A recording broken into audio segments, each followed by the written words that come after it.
Hi, folks. Good to see you. Shalom. Welcome back to basic Shabbat morning, or in some cases, weekday morning tefillot. And we are studying the Ashrei.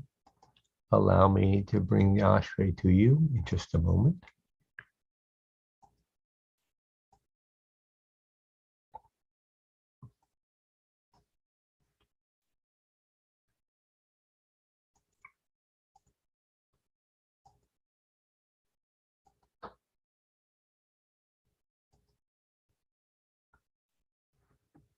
We began the Ashrei last time.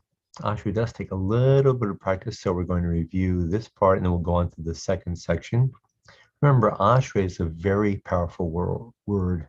In the ancient world, Ashrei was considered, from a Hebrew point of view, a very significant mindset. And we speak of mindfulness now. Ashrei means happy, but what it means internally is satisfaction, contentment, balance. That's Ashrei. Knowing who you are and how you connect to others and how you relate to God. That's Ashrei. So it's a significant word and it's found 3 times in the opening 2 lines, as I mentioned, Ashrei, Ashrei, and Ashrei. And let's review. And I taught you a basic melody and we'll review that basic melody. Ashrei Yoshvei Veitecha Od Yehalelucha Selah. Ashrei ha'am shekacha lo. Ashrei ha'am she'Adonai Elohav. This is Adonai. It is what we would call a printer's convention. Printers have, over the course of especially the past 500 years or so, come up with their own little stylistic elements. And this is a printer's convention. You might call it an abbreviation of God's name. Tehillah David, line 4.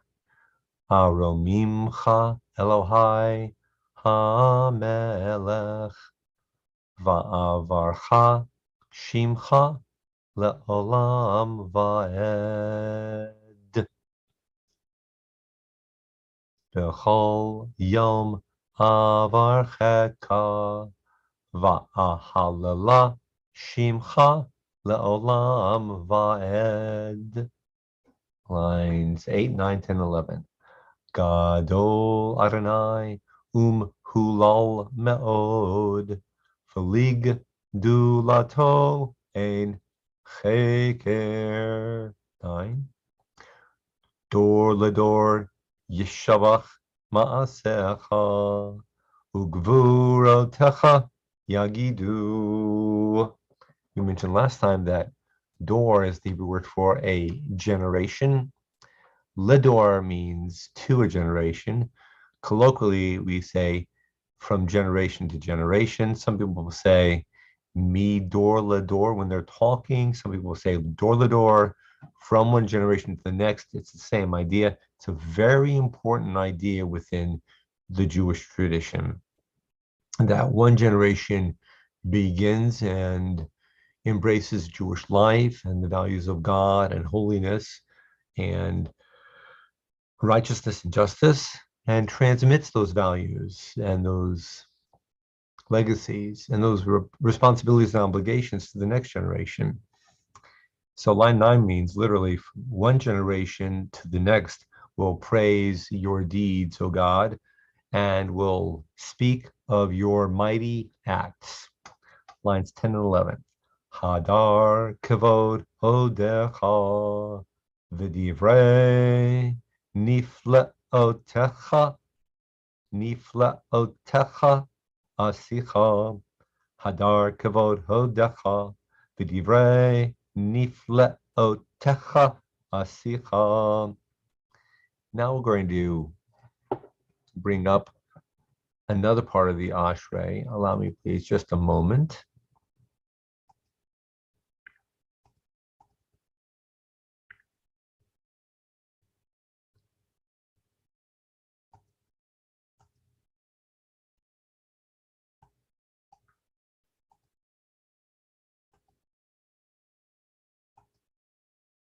Thank you for your patience.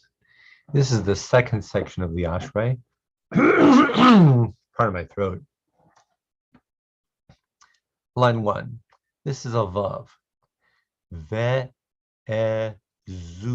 It means strength. Ve'ezuz.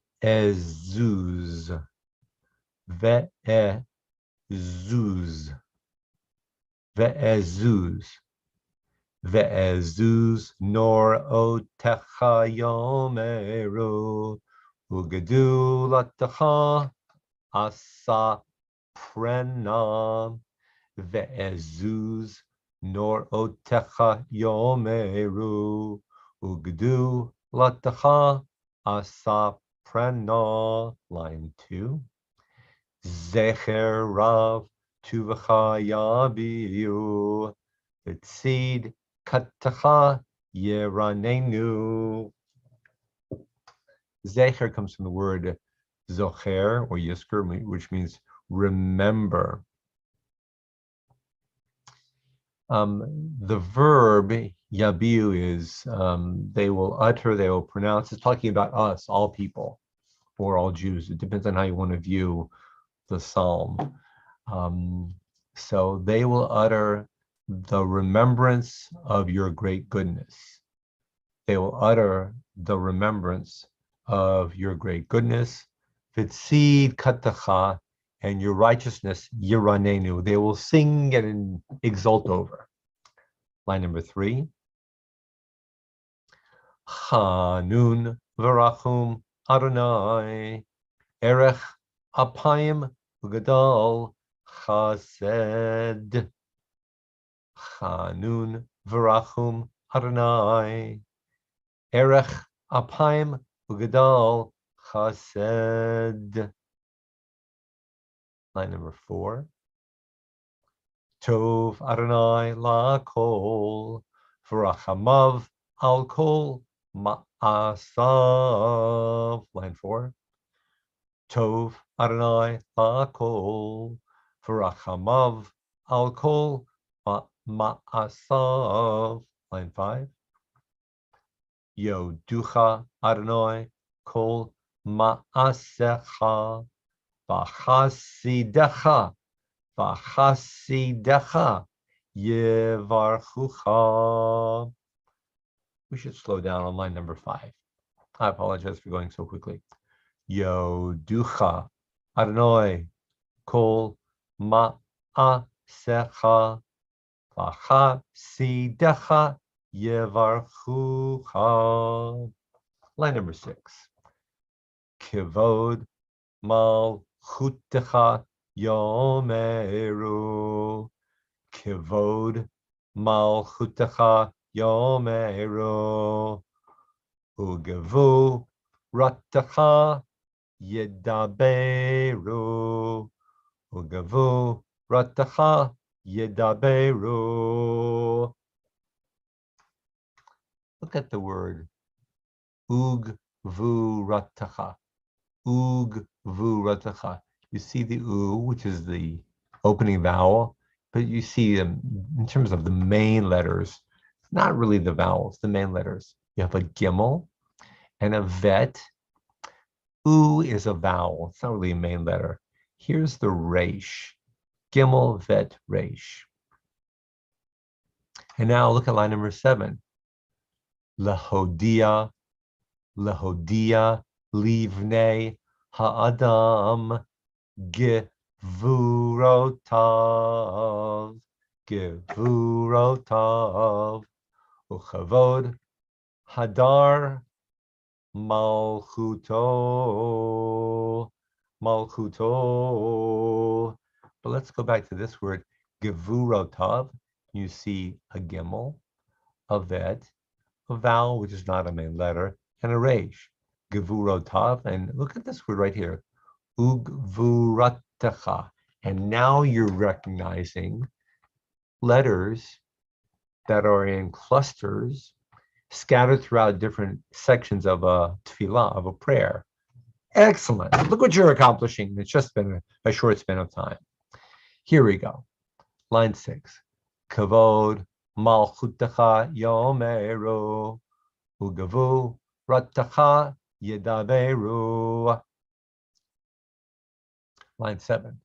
Lahodia livne ha'adam gevurotav uchavod hadar malchuto.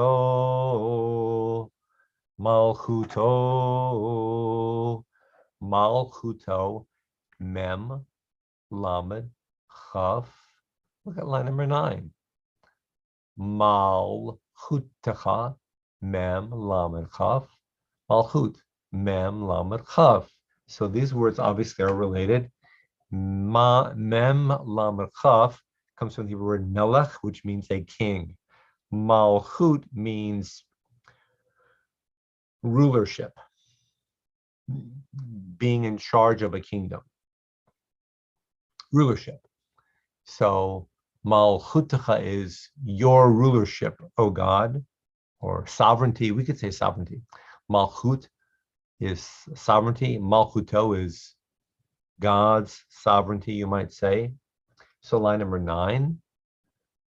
Malchutecha, malchut kol olamim. Umem shaltecha bechol dor vador. There's that dor vador again, which means from one generation to the next.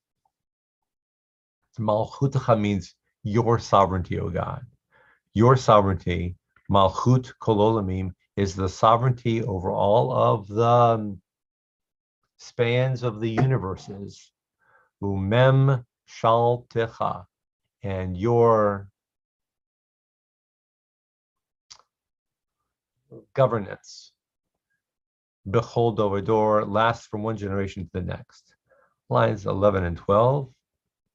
Somech Adonai lechol hanoflim vizokef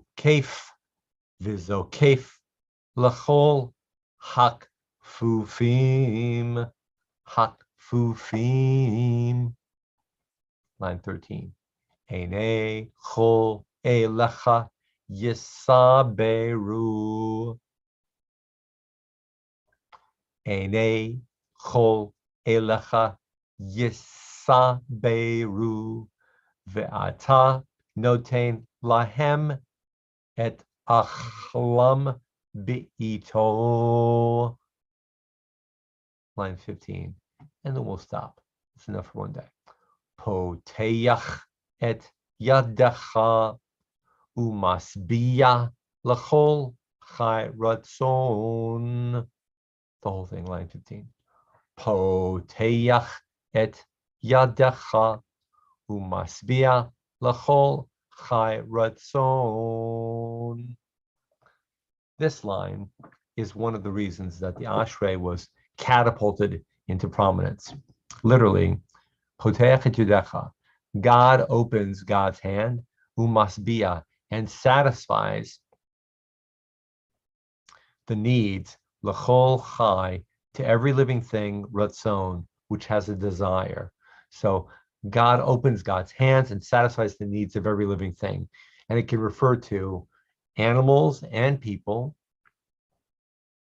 all inhabitants of the universe, Israelites and non-Israelites. It's very open-ended. But the image, the metaphor of God's opening a hand and satisfying the needs of every living thing, because God wants every living thing to be satisfied, is a very powerful one. Well, thank you for joining in.